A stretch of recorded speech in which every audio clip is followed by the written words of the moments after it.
Hello, and welcome to Euraccess Smart Talks. The Smart Talks podcast series is an EU-funded Euraccess project which provides information and assistance to researchers at any career stage. Euraccess supports the EU research area in its ambition to create a single borderless market for research, innovation and technology in the EU. We support researchers in mobility, careers within and outside academia, innovation and entrepreneurship. We strive to increase scientific collaboration between Europe and the world.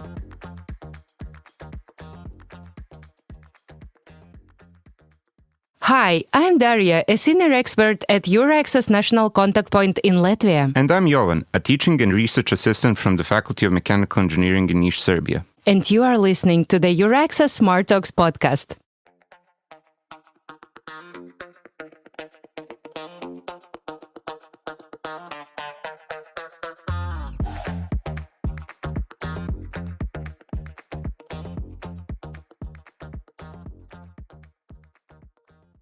The PhD is an experience that in which you can learn to learn. Today, our guest is Marco Antonio Stranisci from the Turin University, whose desire to create something with a social impact has led to the success of a company that combines linguistics and mathematics. Marco, welcome. Hi, everyone. Thank you.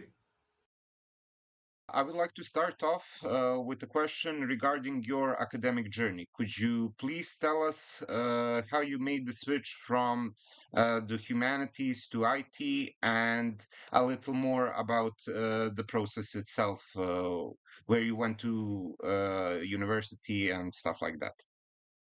Okay, sure. Yes, it's a long story and non-linear because my dream when I went to the high school was to become a teacher of humanities, and then I discovered at the middle of this path that it wasn't really my dream, and I fell in love with linguistic and computational linguistic, which is the study of how we teach machines to learn to speak and to talk in natural language. And in parallel, I had an experience as an activist for human rights, for which I created some technologies for the automatic detection of hate speech. And this experience led me at a certain point of my life to try to do a PhD in computer science. So I had this switch from humanities that was led by linguistics, my interest in linguistics, and my activism against hate speech in social media. And I think it's pretty clear that you were able to translate a lot of this directly into your startup, because most of the products that aequa-tech does do are connected with moderation, enabling citizens to experience the realistic content, which isn't full of misinformation. So thank you. This sounds even actually tricky, when you read the description. Sometimes you get an impression that you will be evaluated what you read. I mean, the news, for example, that you can upload on screen, and something that stop reading that. The police is already after you, but hopefully it's not, at least right now. But how did you decide to become an entrepreneur with this startup? Yes, there are different motivations about that. The first one is that I would like to continue the work that I started with the no-profit, with this project that was called Control Audio Against Hate. And so I decided to found a company to build technologies with a high social impact. We just don't want to be a tech tech guys that do stuff with artificial intelligence, but people who want to engage with citizens in building this type of technologies. And the other ingredient of this decision was that I met 5 other wonderful colleagues during the PhD. So I decided, okay, they are aligned with me, with my core values, and so with them, I decided that it was worth trying to begin this adventure. Without them, I would never start this type of idea. That's it. That's it. It's 1 year that we were founded in July 2023, so it's relatively a new experience to me. How is it? The experience, Yes. I would say that there is some oscillation. Okay, there is some swinging between very excitement and a little depression because it's difficult because no, because it's new, and also it's not easy to say, okay, we are in the AI field, and so there are a lot of people now that are expert, even if they are not expert of the AI. So finding the right voice in this crowd is very challenging, but you need to be creative, and this is the big part, the big interesting part and exciting part, because you have a lot of new things that comes to your mind, and you can transform your idea and make you feel that you are doing something new and interesting, not just for your experience but for society. It's very interesting. And I would also like to note that your access is primarily based on researchers and academics switching from the academia to industry and giving options for mobility.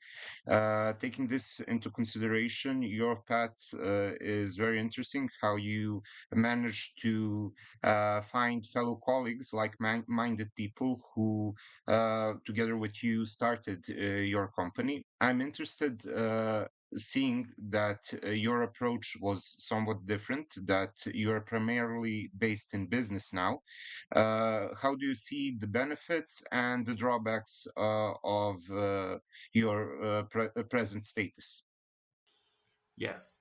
First of all, the crowded environment is a really big challenge, because we started thinking about it before ChatGPT. Then ChatGPT arrives, and it was a mess because everybody that were expert in cryptos now are expert in large language models. So it's an issue, but this is also something that made us reflect a lot. And the other aspect is also related to the fact that there is this enthusiasm, this idea that technology is something really disruptive that will change the world tomorrow, a sort of terminator for social goods. But it's not like this. It's artificial, but it's not intelligent, the artificial intelligence. And if you study a bit, you know that it's just matrix multiplication with a lot of GPUs in your computer. So it's difficult to find your voice in this crowd, but there are also these benefits. This also leads to a benefit, that is that you have to be creative. You have to find your own way. And we are doing it, and we are doing it putting at the core our interdisciplinarity, because we are from linguistics, from network science, from math, from mathematics. So we are creating a new creative way of thinking about our experience as NLP researchers.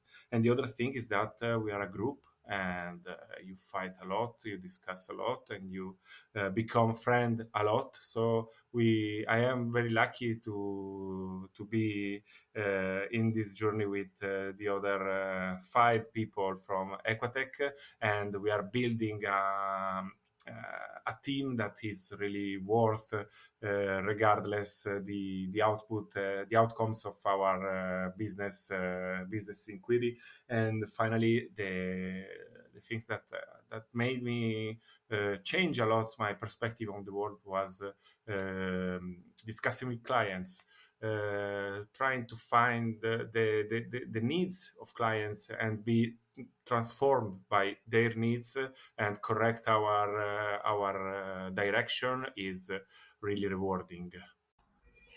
I Uh, think that's an excellent point. Sorry, Daria, for no, interrupting. everything fine. Clients and business are important part and should be considered an important part also in research, because mostly we are based on theoretical knowledge and what we need to accomplish in university in order to get our degrees. But on the other hand, the more important stuff is what is happening currently in the industry, and if we're listening to the industry and preparing the new students for their future work. So I hope also that your professors were able to help you and your colleagues in this regard. Yes, one of them was had an experience as a startupper as well, 15 years ago. Hmm. His name is Giancarlo Ruffo, and he was really inspiring. He helped us a lot in some critical moments, also to make some decisions, because another thing that you need to learn if you want to do this stuff is to decide, because in the university you often do not decide. It's more collaborative in the good cases. In this case, you have to take decision. You have to be fast sometimes, and this is something that you learn. It's you do not start with this skill. Yeah, exactly. And about the skills, by the way, as a startupper, you definitely know what the difference is between TED Talks, elevator talks, and pitch sessions. So, can we ask you for a small elevator talk about your idea behind this startup? So, Okay. what are the core I'm not sure. ingredients of it? I'm not sure I'm able to, but I try. Okay, the the general idea behind this is that we want to create technologies with a high social impact. So the idea is that aequa-tech was born to fill a gap, and this gap is that there are a lot of people that are excluded from this so-called revolution, because technologies are biased towards certain categories of people. So we want to create technologies that fit this need. And in doing so, we want to revolutionize the way in which we collect data, because we are living an extractive capitalism stage. Big companies extract data from people, even if people do not want. We want to flip this type of process and start from citizens, and co-shape with them our technologies, our annotation schemes, and our direction. So our idea is also to revolutionize the way in which we collect data for technologies and for society. So this is what aequa-tech is for. You mean you would like more like citizens to contribute to this Yes. technological? Okay, Yes. Let me explain with an example that maybe it's yeah. easier. Our first product is the Debunker-Assistant, which is an AI tool for that support the fight against misinformation. Okay, we have some ideas. We have developed our first prototype that is in almost in beta, but our next step is to create together with non-profit journalists, also common citizen, the database for this type of technology. We do not want to propose something from the top of our experience, but we want to collect from society the real needs, and from them to change also the technology that we built until now, and enhance it. So this is what I mean when I talk about participatory design of our technologies. That's very interesting. And you mentioned news and an assistant that would help prevent the spread of misinformation. How about social media, other platforms? Are there uh, products that your firm is developing which could help decrease the spread of hate speech, which is apparently more and more on the rise, as we can see in political debates and on these platforms? Yes, unfortunately, there is something that you can do and something that you cannot. And now, if you want to gather data from Twitter, you have to pay 30,000 euros per month. You can't scrape data from Facebook and Instagram almost legally. You can technically, but you can't legally. So we can't say okay, You shouldn't. you should not. Okay. It's impossible to propose a service that analyzes social media posts. So this is a limitation, but we can try to find a way to identify some sources that could be relevant from a social networking perspective. For instance, Telegram channels allows you to download some data, so we can do something there, but we can't interact with social media, and this is one of the biggest problems that we want to challenge, because our one of our idea is to be fully open source. We are living in an era, in a period where big companies close their technologies, close their data, and we want to open them and be fully open throughout our entire experience. That's very noble. Yeah. Um, but what are your plans for the future? How do you think your idea could be developed, or and Huh. what you need for that? Okay. Okay, apart from funding, maybe Money, obviously. money, or yeah, definitely. How scale uh, up or something like? What are the plans? our idea is to develop technologies that are interdisciplinary, because now everything is large language model, but this is only a small piece, a small part of what is artificial intelligence and what is natural language processing. So we are integrating different subset of computer science in solutions that could be possibly disruptive without being so big, so economically costly, and so on. So we would like to propose new approaches to artificial intelligence that are smaller but more efficient. And the other stuff I told you before, we would like to go all in into the participatory design. So we want to engage, we create a community, an open source a community, an open source community with people from with coders that can help us support and create and improve the Debunker-Assistant and the other our technologies, and also involve people. Our idea, our core value is to create trust links, trust relationship with people that could be that could benefit from our technologies. Taking into account that you're in a very niche and advanced field, I was wondering if you had any advice for young PhD students and young researchers on how they could use AI to benefit their research, or where the true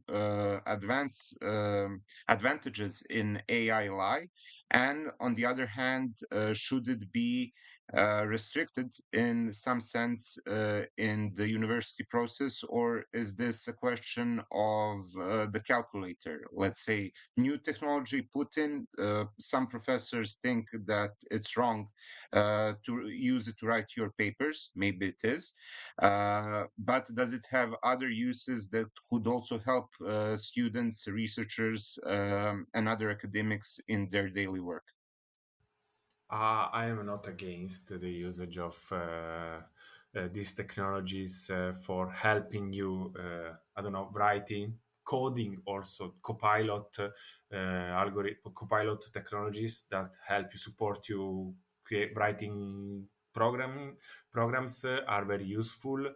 There is an ethical issue behind this because every time I use Copilot or GPT to do this stuff, I am feeding these technologies with information about myself, and so they can use them, and I don't know how they will use them because they are closed source. So there is an ethical issue, but I don't see the issue related to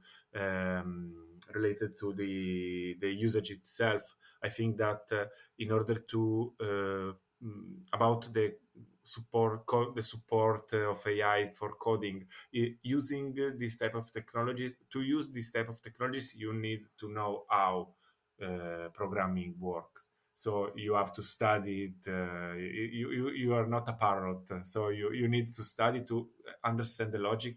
You need to know how to ask, and this is something that you can't delegate to artificial intelligence. So it's not something that will replace the the learning path. But another thing that I would like to suggest to people who are in the academia is as a former PhD student that graduated 6 months ago. I think that this type of yes, Congratulations. thank you.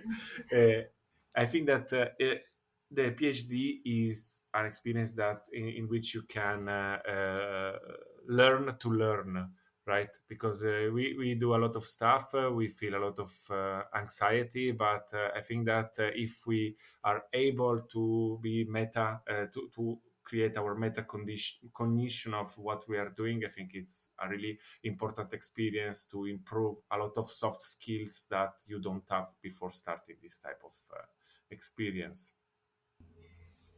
Maybe you would also consider developing a PhD assistant, an AI chatbot that would help PhD students with anxiety. That would mean a lot to the whole Yeah. community.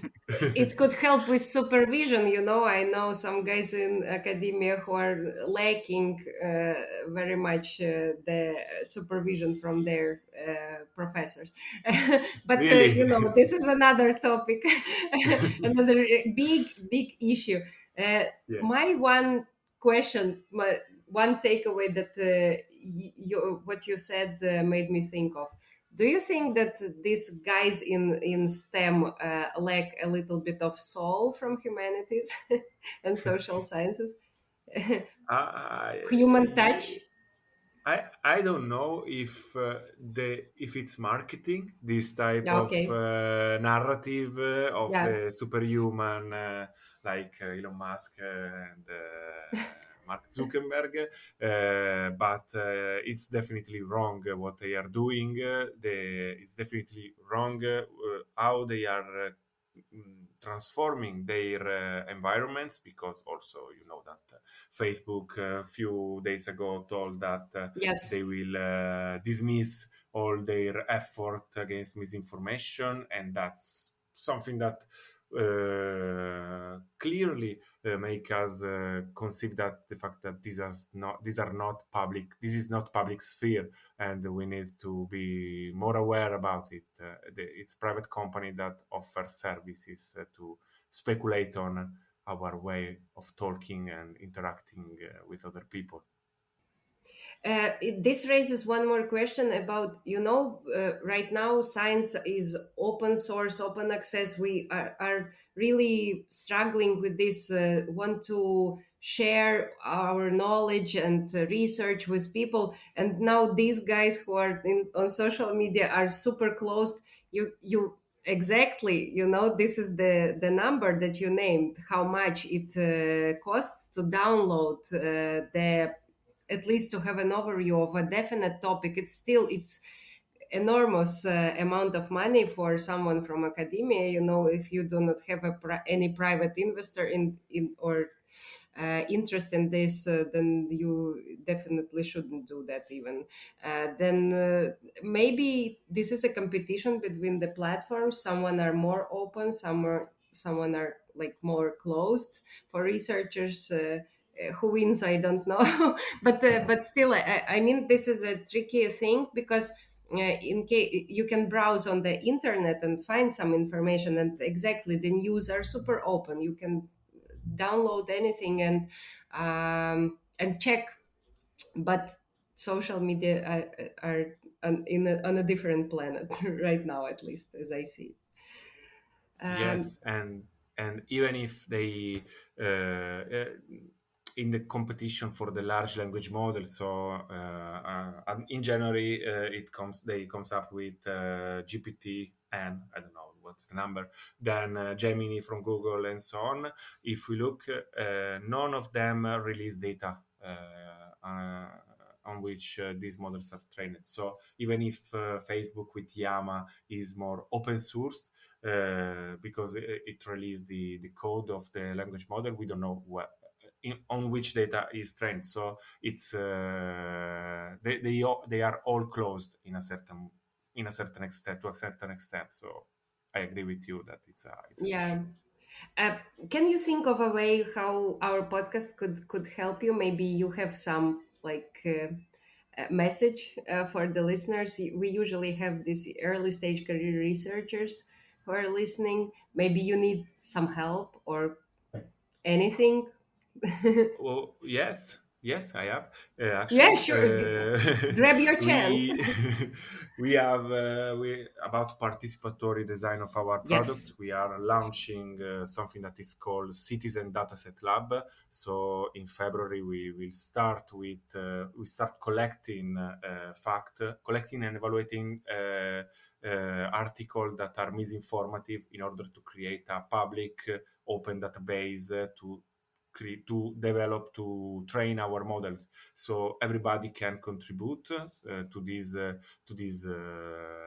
initiative. So if some of you want to contribute, you could write me at my email marco.stranisci at aequa-tech.com. Thank you, Marco. I hope that you will succeed in your efforts. Oh yeah, sorry.